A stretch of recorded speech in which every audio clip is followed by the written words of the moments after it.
कमाई भी है। अच्छा, साल बाद बकरे 4 रुपया 2 लाख 2.5 लभ जाता। जी जी। बकरी 40-50 हज़ार तो घट बकरी नहीं लभदी।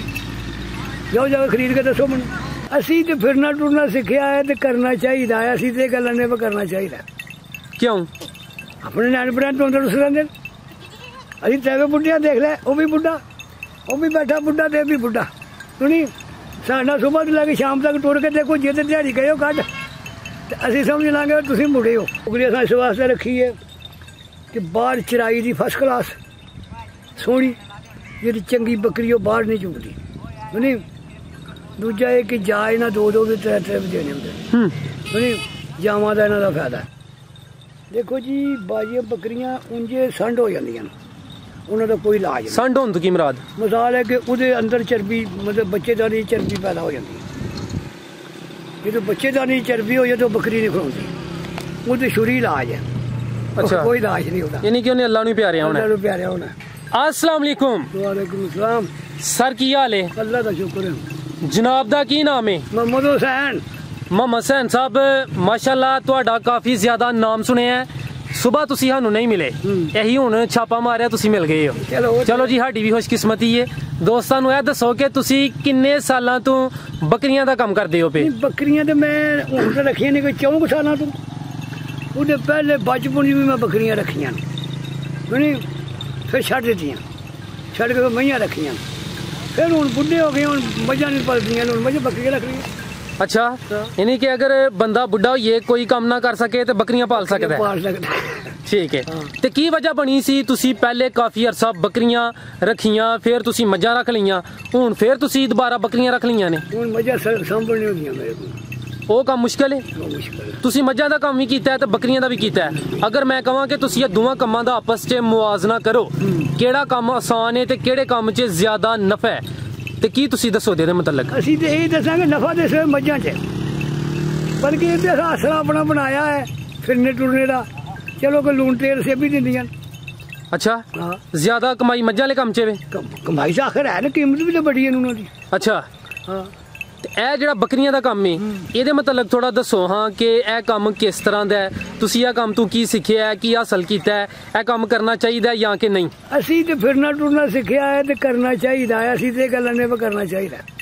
क्यों? अपने नैन भैन तंदरुस्त रहिंदे। असीं तेरे बुढ़िया देख ले, वो भी बुढ़ा, वो भी बैठा बुढ़ा ते भी बुढ़ा।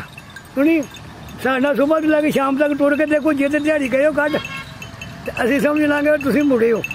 सुनी जे घर दिहाड़ी ना कड्डी मध्याह्न दा जी घर शामी टीवी च देख ले, किसी अखबार से देख ले, जो कुछ दस ले। अच्छा, यानी कि मतलब है होया कि ए जेड़ा काम है फिर ज्यादा बुढ़े करते हैं, पर बुढ़े भी जवान ही ने, जवानां नालों चंगे ने। बिल्कुल ठीक है। तो जेडे नौजवान काम करना चाहते हैं, बड़े पाकिस्तानी बाहर के मुल्क च ने, वो भी चाहते हैं कि असीं बकरियां का काम शुरू करिए, तो उन्होंने फिर सर तुसीं की मशवरा दवोगे? मशवरा देने में करो, थोड़े नैन भैन तंदुरुस्त हो जाएंगे। चलो नैन भैन ते तंदुरुस्त होंदे तो कोई कमाई भी होएगी या सिर्फ? कमाई भी है। अच्छा, साल बाद बकरे 4 रुपया 2 लाख 2.5 लभ जाता। सुनी जी जी। बकरी 40-50 हज़ार तो घट बकरी नहीं लभदी। जाओ जाके खरीद के दसो मैनू। यानी कि रेट अजकल ज्यादा है, बहुत तेज रेट है। ठीक है। ते ए सर जिहड़ी नस्ल तुसी रखी है बकरियां दी, ए तुहाडे कोल केड़ी-केड़ी नस्ल है? साडे कोल नस्ल दरगी बीटल ते टैडी बीटल है।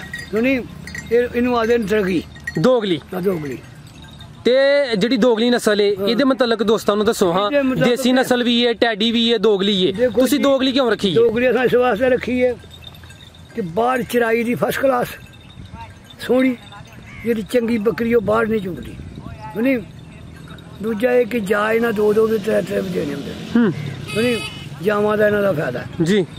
ए बकरियां मेरे को 2 जा 3 जा 2 जा 3 जा इन्हां देने होंदे हर साल भी 2 बारी सूंदियां माशाअल्लाह। यानी कि इन्हां नूं सामना भी आसान है ते माशाअल्लाह बच्चे देने दे लिहाज नाल भी चंगियां ने।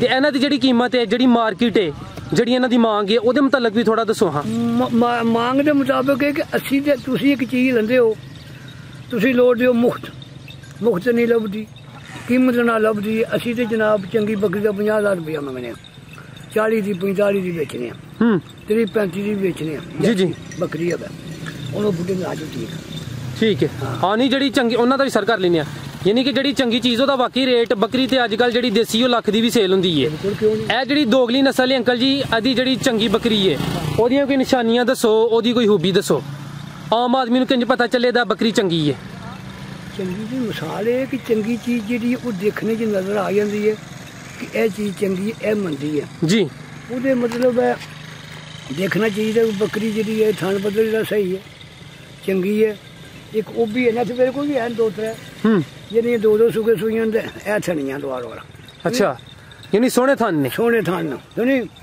ਤੇ ਇਹ ਨਸਲ ਜਿਹੜੀ ਹੈ ਨਸਲ ਬਰ ਨਸਲ ਅੱਗੋਂ ਨਸਲ ਬਣਾਣੀ ਇਹ ਆਪਣੇ ਬਸ ਹੁੰਦੀ ਇਹਦੇ 'ਚ ਦੇਸੀ ਵੀ ਨਸਲ ਬਣ ਸਕਦੀ ਚੰਗਾ ਬੱਕਰਾ ਲੈ ਕੇ ਰੱਖ ਲਓ ਅੱਛਾ ਤੇ ਦੂਏ ਸੂਗੇ ਵਿੱਚ ਉਹ ਬੱਕਰੀ ਨਸਲ ਬਣ ਜਾਂਦੀ ਜ਼ਿੰਦਾਬਾਦ ਜੀ ਸਰ ਇਹ ਤਾਂ ਬੜੀ ਗੁਰ ਦੀ ਗੱਲ ਦਸੀ ਹੈ ਯਾਨੀ ਕਿ ਫਿਰ ਅਗਰ ਇਹ ਬੱਕਰੀਆਂ ਦੋਗਲੀਆਂ ਨੇ ਅਗਰ ਜਿਹੜਾ ਬੱਕਰਾ ਉਹ ਚੰਗਾ ਹੋਏ ਦੇਸੀ ਹੋਏ ਦੇਸੀ ਹੋਵੇ ਤਾਂ ਬੱਕਰੀਆਂ ਦੇਸੀ ਹੋ ਜਾਣਗੇ ਉਹ ਕਿੰਨਾ ਟਾਈਮ ਲੱਗੇਦਾ ਤਕਰੀਬਨ 1 ਸਾਲ ਦੇ ਬਾਅਦ ਬੱਚੀ ਤਿਆਰ ਹੁੰਦੀ ਹੈ ਸਾਲ 6 ਮਹੀਨੇ ਲੱਗ ਜਾਂਦੇ ਠੀਕ ਹੈ ਤੇ ਸਰ ਤੁਸੀਂ ਸੂਆ ਇੱਕ ਲਿੰਦੇ ਹੋ ਸਾਲ 'ਚ ਜਾਂ 2 ਲਿੰਦੇ ਹੋ ਅਸੀਂ ਤੇ 2 ਸੂਏ ਲੈਣੇ ਅੱਛਾ ਕੁਝ ਦੋਸਤ ਕਹਿੰਦੇ ਨੇ ਸੂਆ ਇੱਕ ਲੈਣਾ ਚਾਹੀਦਾ ਬੱਕਰੀ ਦੀ ਸਿਹਤ ਵੀ ਚੰਗੀ ਰਹਿੰਦੀ ਹੈ ਉਹ ਇਹ ਸਹੀ ਗੱਲ ਤੁਹਾਡੀ ਉਹ ਪਤਾ ਕੀ ਹੈ ਬੱਕਰੀਆਂ ਦੇ ਨਾਲ ਲੇਲੇ ਬੱਕਰੇ ਹੁੰਦੇ ਨੇ ਜਦੋਂ ਗਰਮ ਹੁੰਦੀ ਹੈ ਤਾਂ ਮਾਫ ਨਹੀਂ ਕਰਦੇ ਨਹੀਂ ਬੇਮੌਸਮਾ ਸੂਆ ਵੀ ਹੋ ਜਾਂਦਾ ਅੱਛਾ ਉਹ ਕੁਛ ਤੇ ਹੁੰਦੇ ਨੇ ਜਿਹੜਾ ਬਰੀਡਰ ਹੁੰਦਾ ਉਹਦੇ ਅੱਗੇ ਕੱਪੜਾ ਚਾੜ ਦਿੰਦੇ ਨੇ ਉਹ ਵੀ ਸਕੀਮ ਠੀਕ ਹੈ ਉਹ ਵੀ ਸਕੀਮ ਠੀਕ ਹੈ ਪਰ ਨਹੀਂ ਬੱਕਰਾ ਨਹੀਂ ਮੁੜਦਾ ਠੀਕ ਹੈ ਤੇ ਕਿਹੜਾ ਮੌਸਮ ਬਿਹਤਰ ਇਹਨਾਂ ਨੂੰ ਵਲ ਲਵਾਉਣ ਵਾਸਤੇ ਇਹ ਕਿ ਜਿਹੜਾ ਹੁਣ ਅਗਲਾ ਮਹੀਨਾ ਆ ਰਿਹਾ ਨਾ ਇਹਦੇ 'ਚ ਬੱਕਰੀਆਂ ਦਾ ਸੂਗਾ ਪਵੇ ਤਾਂ ਬਿਹਤਰ ਹੈ ਫਿਰ ਚੇਤਰ ਆ ਜਿਹੜਾ ਅਗਲਾ ਮਹੀਨਾ ਆ ਰਿਹਾ ਉਦੋਂ ਸੂਣ ਜਾਂ ਉਦੋਂ ਕ੍ਰਾਸ ਕਰਾਉਣੀਆਂ ਨੇ ਸੂਣ ਯਾਨੀ 10ਵੇਂ ਮਹੀਨੇ 'ਚ ਸੂਣ 10ਵੇਂ ਮਹੀਨੇ ਸੂਣ ਵੀ ਅੱਗੋਂ ਨਵੀਆਂ ਵੀ ਹੋਣ ਅੱਗੋਂ ਬੜੇ ਸੋਹਣੇ ਮੌਸਮ ਹੁੰਦੀਆਂ ਠੀਕ ਹੈ ਯਾਨੀ ਕਿ ਨਾ ਜ਼ਿਆਦਾ ਸਰਦੀ ਨਾ ਗਰਮੀ ਨਾਰਮਲ ਮੌਸਮ ਠੀਕ ਹੈ ਸਰ ਤੁਸੀਂ ਬੜੇ ਤਜਰਬਾਕਾਰ ਹੋ ਤੁਹਾਡੇ ਕੋਲ ਕੁਝ ਮੈਂ ਗੁਰ ਦੀਆਂ ਗੱਲਾਂ ਵੀ ਪੁੱਛਣੀਆਂ ਨੇ ਜਿਹੜੀ ਬੱਕਰੀ ਬਾਰ-ਬਾਰ ਫਿਰ ਜਾਂਦੀ ਹੈ ਉਹਦਾ ਕੋਈ ਦੇਸੀ ਇਲਾਜ ਆਵੇ ਦੇਖੋ ਜੀ ਬਾਜੀਆਂ ਬੱਕਰੀਆਂ ਉਂਝੇ ਸੰਡ ਹੋ ਜਾਂਦੀਆਂ ਉਹਨਾਂ ਦਾ ਕੋਈ ਇਲਾਜ ਨਹੀਂ ਸੰਡ ਹੋਣ ਤੋਂ ਕੀ ਮੁਰਾਦ ਮਿਸਾਲ ਹੈ ਕਿ ਉਹਦੇ ਅੰਦਰ ਚਰਬੀ ਮਤਲਬ ਬੱਚੇਦਾਨੀ ਚਰਬੀ ਪੈਦਾ ਹੋ ਜਾਂਦੀ ਹੈ ਜਦੋਂ ਬੱਚੇਦਾਨੀ ਚਰਬੀ ਹੋ ਜਾਏ ਤਾਂ ਬੱਕਰੀ ਨਹੀਂ ਖਲੋਂਦੀ ਉਹਦੇ ਸ਼ੁਰੀ ਇਲਾਜ ਹੈ ਅੱਛਾ ਕੋਈ ਇਲਾਜ ਨਹੀਂ ਹੁੰਦਾ ਯਾਨੀ ਕਿ ਉਹਨੇ ਅੱਲਾ ਨੂੰ ਪਿਆਰਿਆ ਹੋਣਾ ਠੀਕ ਹੈ ਤੇ ਜਿਹੜੀ ਬੱਕਰੀ ਹੀਟ ਵਿੱਚ ਨਹੀਂ ਹੁੰਦੀ ਆ ਦੋਸਤ ਕੋਈ ਨਹੀਂ ਇਹਨਾਂ ਨੂੰ ਸੁਣਨ ਦੋ ਇਹਨਾਂ ਨੂੰ ਵਿੱਚ ਲੈ ਆਉਂਦੇ ਆ ਜੀ ਇਹ ਵੀ YouTube ਤੇ ਜਾਣਦੇ ਜਿੰਨੀ ਹੋਗੀ ਹੀਟ ਵਿੱਚ ਬੱਕਰੀ ਜਿਹੜੀ ਹੈ ਦਾਣਾ ਪਾਣੀ ਨੂੰ ਪਿਆਰੀਏ ਤਾਂ ਪਿਆਰੀ ਤਾਂ ਹੀਟ ਚ ਆ ਜਾਂਦੀ ਕਿਉਂ ਅੱਛਾ ਦਾਣਾ ਗੰਦਮ ਦਾ ਹਾਂ ਭੇ ਕੇ ਪਾਣੇ ਨੇ ਜਾਂ ਸੁੱਕੇ ਪਾਓ ਗਰਮੀ ਚ ਨਾ ਪਾਓ ਸਰਦੀ ਚ ਪਾਓ ਠੀਕ ਹੈ ਤੇ ਇਹ ਜਿਹੜਾ ਮਾਲ ਇਹ ਕਿੰਜ ਬਚਦਾ ਚਰਾਈ ਦੇ ਸਿਰ ਤੇ ਬਚਦਾ ਜਾਂ ਸਿਰਫ ਚਰਾਈ ਤੋਂ ਬਗੈਰ ਸਾਡੇ ਵਾਸਤੇ ਕਸਮ ਇਹਨਾਂ ਨੂੰ ਕੋਈ ਪਾਣਾ ਚਰਾਈ ਕਰ ਕਰਨੀ ਹੈ ਠੀਕ ਹੈ ਸਵੇਰੇ ਫਿਰ ਖੋਲ ਲੈਣੀ ਹੈ ਕਾਫੀ ਦੋਸਤ ਵੀਡੀਓ ਵੇਖਦੇ ਨੇ ਉਹ ਸ਼ਹਿਰਾਂ 'ਚ ਰਹਿੰਦੇ ਨੇ ਠੀਕ ਹੈ ਨਾ ਉਹ ਚਾਹੁੰਦੇ ਨੇ ਕਿ ਅਸੀਂ ਆਪਣੇ ਘਰ ਦੀ ਛੱਤ ਉੱਤੇ ਜਾਂ ਘਰ ਦੇ ਵਿੱਚ ਇਹ ਮਾਲ ਰੱਖ ਕੇ ਨਾ ਇਹਨੂੰ ਪਾਲ ਲਈਏ ਇਹ ਘਰ ਵਿੱਚ ਰੱਖ ਕੇ ਪਲ ਸਕਦਾ ਹੈ ਜਾਂ ਕਿ ਨਹੀਂ ਪਲ ਸਕਦਾ ਉਹ ਫਿਰ ਕੀ ਤਰੀਕਾ ਹੋਏਦਾ ਉਹਦੇ ਨਾਲ ਇਹ ਤਰੀਕਾ ਹੋਵੇਗਾ ਕਿ ਕੁਝ ਦਿਨਾਂ ਬਾਅਦ ਉਹ ਕਾਮਯਾਬ ਹੋਵੇਗਾ ਉਹ ਜਾਨਵਰ ਕੁਝ ਦਿਨਾਂ ਬਾਅਦ ਕਾਮਯਾਬ ਹੋਵੇਗਾ ਅਚਾਨਕ ਨਹੀਂ ਹੋਵੇਗਾ ਇੱਕ ਵਾਰੀ ਮਾਰ ਕੇ ਜੀਵੇਗਾ ਅੱਛਾ ਹਾਂ ਇਹਦੇ ਤੋਂ ਕੀ ਮੁਰਾਦ ਇੱਕ ਵਾਰੀ ਮਾਰ ਕੇ ਕਿ ਜਿਸੇ ਉਹਨੂੰ ਬੱਕਰੀਆਂ ਦੇ ਵਿੱਚੋਂ ਤਖੇੜ ਕੇ ਤੂੰ ਬੱਚਾ ਖੜਨਾ ਹੈ ਕੋਈ ਦਿਨ ਤੇ ਉਹਨੇ ਉਡਾਣਾ ਹੈ ਜੀ ਬੱਕਰੀਆਂ ਨੂੰ ਲੋੜਨਾ ਫਿਰ ਉਹਨੇ ਜਨਾਬ ਆਸਤੇ ਤੁਹਾਡਾ ਸੰਗ ਫੜਨਾ ਠੀਕ ਹੈ ਫਿਰ ਜਨਾਬ ਕੋਈ ਦਿਨ ਜਿਸੇ ਮਾਲਕ ਜਿਹੜਾ ਉਹ ਅੰਗੋਂ ਪਿੱਛੋਂ ਨਜ਼ਦੀਕ ਆਵੇਗਾ ਤਾਂ ਬੋਲੇਗਾ ਜੀ ਕਿ ਮਾਲਕ ਆਇਆ ਠੀਕ ਹੈ ਉਹ ਮੈਨੂੰ ਕੁਝ ਪਾਏਗਾ ਆਸਤੇ ਫਿਰ ਨਾਲ ਲੱਗ ਜਾਏਗਾ ਜ਼ਿੰਦਾਬਾਦ ਜੀ ਯਾਨੀ ਕਿ ਕਮ ਅਜ਼ ਕਮ ਫਿਰ 2 ਭਾਰੂ ਹੋਣ 1 ਭਾਰੂ ਹੋਏ ਤੇ ਮੁਸ਼ਕਿਲ ਬਣ ਜਾਂਦੀ 2 ਹੋਣ ਤੇ ਜਲਦੀ ਕੇ ਚੱਲੇ ਠੀਕ ਹੈ ਸਰ ਤੁਸੀਂ ਬੜੀਆਂ ਸੋਹਣੀਆਂ ਤੇ ਕੀਮਤੀ ਗੱਲਾਂ ਦੱਸ ਦਿਓ ਪਏ ਹੋਰ ਕੋਈ ਅਹਿਮ ਗੱਲ ਜਿਹੜੀ ਤੁਸੀਂ ਚਾਹੁੰਦੇ ਹੋ ਕਿ ਜਿਹੜੇ ਦੋਸਤ ਬੱਕਰੀਆਂ ਪਾਲਣਾ ਚਾਹੁੰਦੇ ਨੇ ਉਹਨਾਂ ਨੂੰ ਇਹ ਗੱਲ ਦੱਸਣੀ ਚਾਹੀਦੀ ਹੈ ਕਿਉਂਕਿ ਤੁਹਾਡੇ ਕੋਲ ਤੇ ਇਲਮ ਕਾਫੀ ਹੈ ਕਾਫੀ ਇਲਮ ਤੁਹਾਡੇ ਕੋਲ ਅਨਪੜ੍ਹ ਬੰਦੇ ਆ ਇਲਮ ਕਿੱਥੇ ਗੱਲ ਅਨਪੜ੍ਹ ਦੀ ਨਹੀਂ ਗੱਲ ਤਜਰਬੇ ਦੀ ਹੁੰਦੀ ਹੈ ਤੁਹਾਡਾ ਮਾਸ਼ਾਅੱਲਾ ਕਾਫੀ ਤਜਰਬਾ ਹੈ ਨਾ ਚਲੋ ਠੀਕ ਹੀ ਸਮਝ ਲਓ ਜੀ ਠੀਕ ਹੈ ਤੇ ਦੋਸਤਾਂ ਨੂੰ ਕੀ ਮਸ਼ਵਰਾ ਦਵੋਗੇ ਜਿਹੜੇ ਦੋਸਤਾਂ ਵੀਡੀਓ ਵੇਖਦੇ ਨੇ ਉਹ ਵੀ ਚਾਹੁੰਦੇ ਨੇ ਕਿ ਅਸੀਂ ਇਹ ਕੰਮ ਸ਼ੁਰੂ ਕਰੀਏ ਤੇ ਇਹਦੇ ਤੋਂ ਪੈਸੇ ਕਮਾਈਏ ਪੈਸੇ ਤੇ ਫਿਰ ਮਿਹਨਤ ਨਾਲ ਹੀ ਹੁੰਦੇ ਨੇ ਪੈਸੇ ਉਂਝ ਤੇ ਨਹੀਂ ਲੱਭਦੇ ਮਿਹਨਤ ਕੀਤੀਆਂ ਪੈਸੇ ਲੱਭਦੇ ਕਿੰਨੀ ਕੁ ਮਿਹਨਤ ਹੈ ਮਿਹਨਤ ਦਾ ਦੇਖ ਲੈ ਨੂੰ ਸਵੇਰ ਦੇ ਖਲੋਤੇ ਹਾਂ ਸ਼ਾਮ ਤੱਕ ਸਾਡੀ ਮਿਹਨਤ ਠੀਕ ਹੈ ਨਹੀਂ ਤੇ ਕੋਈ ਹੈ ਜੇ ਭਾਰੂ ਜਿਹੜਾ ਸੇਲ ਕਰਨਾ ਹੋਏ ਵੇਚਣਾ ਹੋਏ ਮੈਨੂੰ ਅਜੇ ਤੇ ਕੋਈ ਨਹੀਂ ਜੇ ਕੀਤੀਆਂ ਤੇ ਮੈਂ ਸਾਰੀਆਂ ਕਰੂੰਗਾ ਉਹ ਕੀ ਵਜ੍ਹਾ ਕਿ ਮੈਂ ਹੁਣ ਥੋੜਾ ਇਹਨਾਂ ਕਮਜ਼ੋਰ ਹੋ ਗਿਆ ਅੱਛਾ ਬੱਚੇ ਨਹੀਂ ਕੰਮ ਕਰਦੇ ਉਮਰ ਕਿੰਨੀ ਹੋ ਗਈ ਜੇ उम्र मेरी होनी है कोई तकरीबन 80 साल। ठीक है माशाल्लाह, फिर भी अल्लाह पाक सेहत दे जी। ਤੁਹਾਡਾ सर 47 ਦੇ ਕਦਰ ਪਾਕਿਸਤਾਨ ਬਣਿਆ ਨਾ जी जी, ਉਸ ਟਾਈਮ ਦੀ ਮੈਨੂੰ ਹੋਸ਼ ਹੈ ਪੂਰੀ, ਉਸ ਬੰਦੇ ਨੂੰ ਪੂਰੀ ਹੋਸ਼ ਹੈ। ठीक है ठीक है सर, बहुत शुक्रिया, तुसी अपना कीमती वक्त दिता, बड़ी सोहनी ते उम्दा गुफ्तगू की है। अल्लाह पाक तुहानू सेहत दे, तुहाडे कारोबार च मजीद इजाफा ता फरमाए। अल्लाह हाफिज़।